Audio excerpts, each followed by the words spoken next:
petit peu, on va parler de la situation en Nouvelle-Calédonie, puisque le président Macron, vous l'avez compris, va se rendre ce soir sur place, avec encore une fois un avion, plusieurs ministres visiblement, et il veut mettre en place une mission. On va essayer de comprendre ce que ça recouvre exactement ce point-là. Mais tout de suite, on va rejoindre nos envoyés spéciaux Régine Delfour et Thibault Marcheteau, qui nous expliquent comment ce déplacement présidentiel est perçu par les Calédoniens. Écoutez Laurence, les habitants avec lesquels nous avons pu échanger sont dans l'expectative puisqu'ils ne comprennent pas pourquoi Emmanuel Macron a décidé de venir en Nouvelle-Calédonie après plus d'une semaine d'une violence inouïe sur l'île avec notamment des scènes de guérilla. Il faut comprendre qu'il est très compliqué de se déplacer sur l'île. Il y a des barrages partout. Alors comment Emmanuel Macron va-t-il se déplacer? Certainement en hélicoptère. Pour preuve, des députés qui sont ici ne peuvent pas circuler seuls, ils sont accompagnés par des forces spéciales. Alors il va falloir déployer aussi des forces importantes pour la sécurité du président, preuve que le chaos est toujours prégnant sur l'île. Effectivement, merci beaucoup Régine Delfour et Thibault Marcheteau. Très difficile pour le président de se déplacer dans l'île quand il sera arrivé, Louis Dragnel. Ce qui est vraisemblable, c'est qu'il ne se déplace pas dans toute l'île. Il va aller symboliquement sur des lieux de barrages qui ont été libérés par les gendarmes mobiles et la police nationale. Et puis ensuite, il ira surtout dans des lieux symboliques de l'exercice du pouvoir. Donc à Nouméa, effectivement, il y aura des liaisons en hélicoptère. Enfin, lui arrivera évidemment en avion. Et pour la sécurité, il y aura des ministres avec lui, je disais. Il y aura 3 ministres. Le ministre de l'Intérieur, évidemment, qui est aussi ministre des Outre-mer, Gérald Darmanin. La ministre déléguée des Outre-mer, qui était ici votre invitée hier soir, Laurence, sur votre plateau, Madame Guévenoux. Et puis, il y aura surtout Sébastien Lecornu, qui est ministre des Armées, qui, par le passé, a été ministre de l'Outre-mer, et donc qui a participé à des négociations avec tous les acteurs.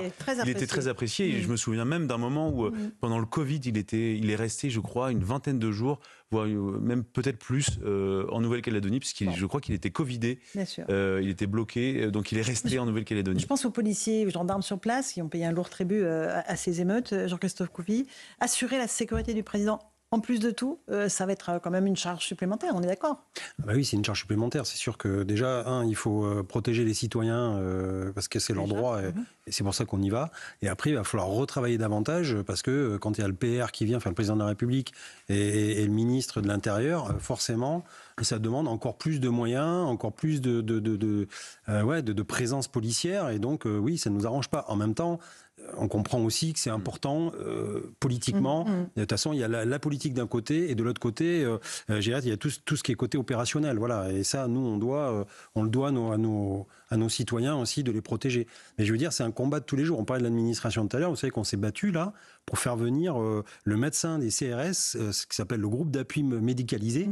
Parce qu'en fait, maintenant, dans chaque action de CRS où il y a une haute intensité, il y a un médecin qui vient pour prodiguer les premiers soins s'il y a des blessés. Mais il a fallu faire une intervention syndicale pour que le médecin puisse aller rejoindre les autres CRS qui sont déjà engagés. Petite pause, on se retrouve. C'est que des guérillas administratives. Bien sûr. C'est vraiment lourd. On se retrouve dans un instant, on continuera à parler de Nouvelle-Calédonie, on entendra les réactions des habitants à cette visite du président Macron. Puis qu'est-ce que ça peut changer sur le fond, le fait que le président se déplace? On en débat dans un instant sur CNews et sur Europe 1. À tout de suite. 18h17, autant vous dire que la pub a été animée, chers amis auditeurs et téléspectateurs. Ça continue à beaucoup parler des syndicats. On a touché un point sensible là, sur les grèves. Là, il y a vraiment quelque chose de très français dans tous nos débats.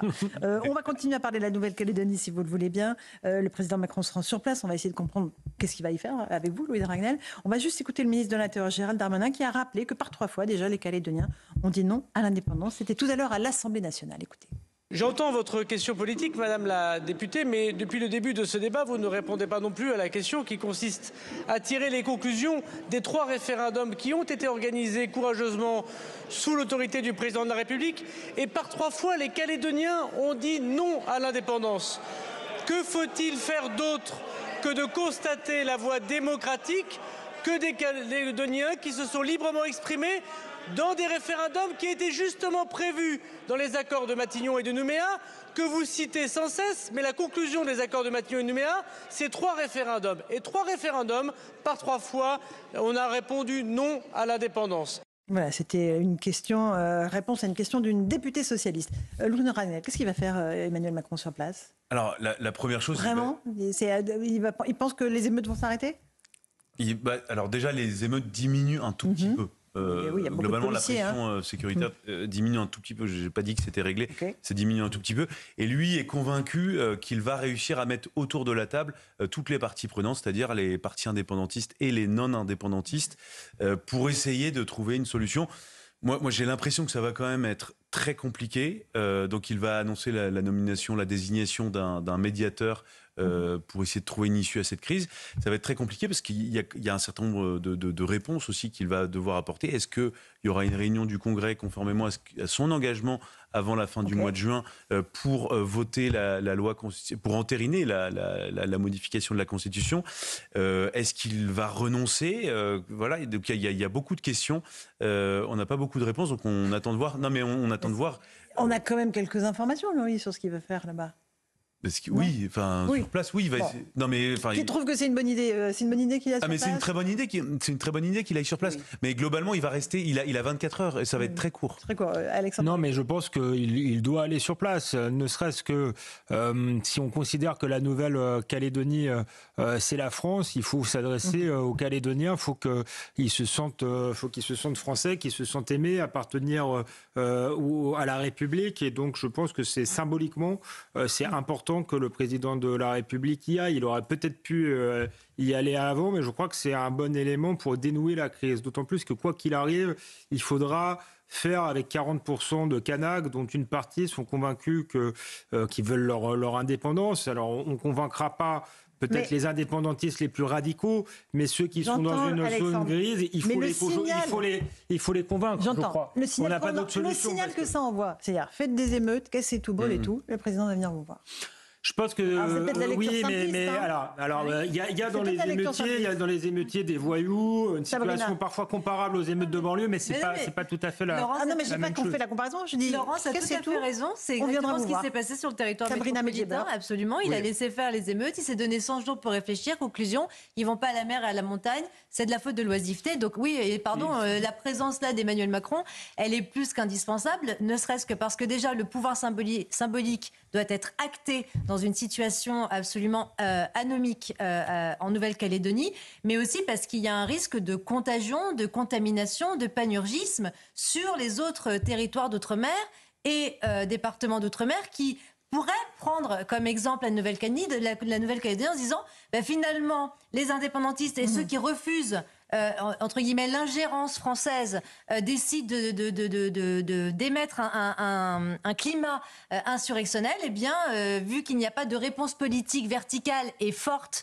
en face, eh bien on pourrait laisser libre cours finalement à toute agitation ou toute passion identitaire qui pourrait conduire à tout type d'émeute dans n'importe quel territoire ou département d'outre-mer. Rachel, un petit mot là-dessus? Non, moi je trouve que c'est une très bonne chose que le président se déplace, qu'on l'aime ou qu'on ne l'aime pas, de toute façon, il incarne la nation en chair et en os. Et par ailleurs, dans cette, normalement, communauté de destin, ce qu'il y a à franchir ici, c'est, nous avons ce peuple mosaïque avec cette histoire douloureuse, c'est de conjuguer l'autonomie à la citoyenneté. Absolument. Juste après, on va écouter des archives. Pour répondre à votre question, évidemment qu'il ne faut pas céder aux casseurs et aux violents. Mais au-delà des casseurs et des violents, il y a des gens qui se sentent peut-être comme des sous-citoyens là-bas, traités avec condescendance, pas avec le respect qu'il aurait dû, et que le président de la République aille partout sur les territoires, y compris à 16 000 km. Si on veut garder cette île qui est à 16 000 km, il faut bien qu'on montre des signes d'attachement. Et donc je pense que c'est important qu'il y soit. On s'est amusé à retracer avec David Poujol les archives des présidents français qui sont rendus en Nouvelle-Calédonie. On va écouter Nicolas Sarkozy. Je voudrais qu'on commence par le général de Gaulle, qui s'y est rendu évidemment. Je crois que c'était on va écouter, en 1966. Très bonne année, très bon cru. Vous avez un rôle français à jouer dans cette partie du monde. Vous êtes un morceau de la France, vous êtes la France australe. Et vous devez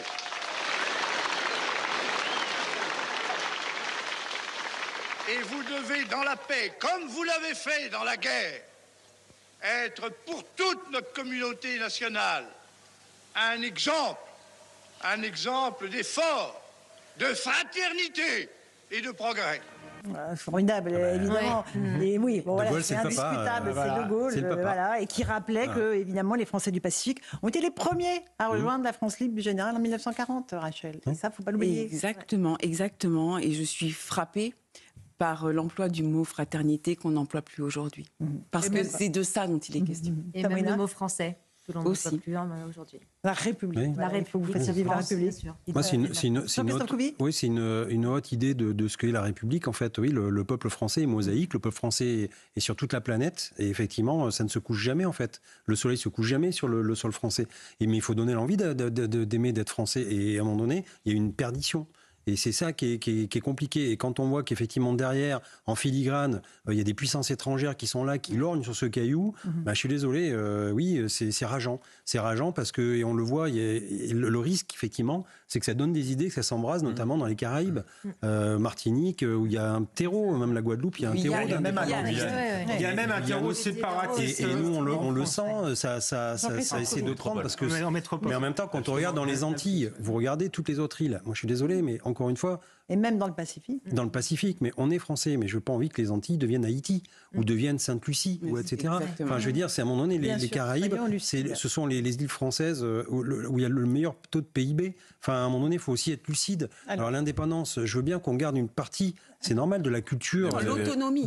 Mais Emmanuel Macron avait d'ailleurs mis en garde lors de son dernier déplacement. Il y a des départements français, des territoires français. Il avait mis en garde et il avait dit, mais qu'est-ce que vous voulez ? Vous voulez devenir une province de la Chine ? Vous voulez devenir un vassal d'une autre puissance ? Qui est-ce qui avait dit ça ? Emmanuel Macron avait dit ça lors d'un précédent voyage. Moi, je trouve que dans tout ce débat-là, j'écoute Alexandre Devecchio, je suis également souvent d'accord avec vous, mais pas sur ce sujet. Je trouve qu'on est beaucoup en train de dire que les pauvres Kanaks, c'est horrible, c'est dur. Globalement, la métropole, la France, les considère comme des Français et les a toujours considérés comme des Français. En témoigne ce qu'a dit le général de Gaulle il y a plus de 50 ans. Et donc, je trouve qu'on est un petit peu trop... Pour mettre de l'eau à votre moulin, Louis Dragnel, on va juste écouter une autre archive. Nicolas Sarkozy, après, j'ai quelque chose 2011, je m'en doute, mais écoutez les mots pareils qui sont employés parce qu'ils sont très importants. Et ils savent trouver leur cible. Écoutez. Vous m'avez appelé à ne pas avoir peur des Kanaks. Soyez assurés que je n'ai pas peur. Et que je viens ici confiant. Confiant de rencontrer des femmes et des hommes de paix. Monsieur le Président, n'ayez pas peur de la République française. Un référendum. Voilà pour Nicolas Sarkozy qui était devant les chefs coutumiers. N'ayez pas peur de la République française. Non, mais je pense que c'est assez juste. Alors oui, la France fait beaucoup. Et moi, qu'on ne se méprenne pas. Je ne suis pas du tout pour l'indépendance, parce que je pense que les premières victimes seraient les Kanaks eux-mêmes. Mais je pense que quand même, il faut les convaincre et tenir compte de spécificités culturelles, parce qu'on est à 16 000 kilomètres avec, qu'on le veuille ou non, une histoire très, très différente. Donc j'espère simplement que le président de la République va les convaincre. Alors encore une fois, il ne convaincra pas les voyous et les plus radicaux, mais ceux qui sont entre les deux, il y a peut-être une chance de le faire. Et j'espère que là, Nicolas Sarkozy, je trouve, a eu les mots justes. Le général de Gaulle, n'en parlons même pas. Il y avait... Voilà, il tenait envie d'être français. Emmanuel Macron, souvent, alors il aime bien aller voir le public, mais parfois il est condescendant. Donc j'espère qu'il ne tombera pas dans ce travers-là. Et voilà, et qui saura leur parler de français à français. Ce qui est intéressant, c'est qu'à la fois le général de Gaulle et à la fois le président Sarkozy utilisent le mot paix. Et la paix, en fait, demande un effort.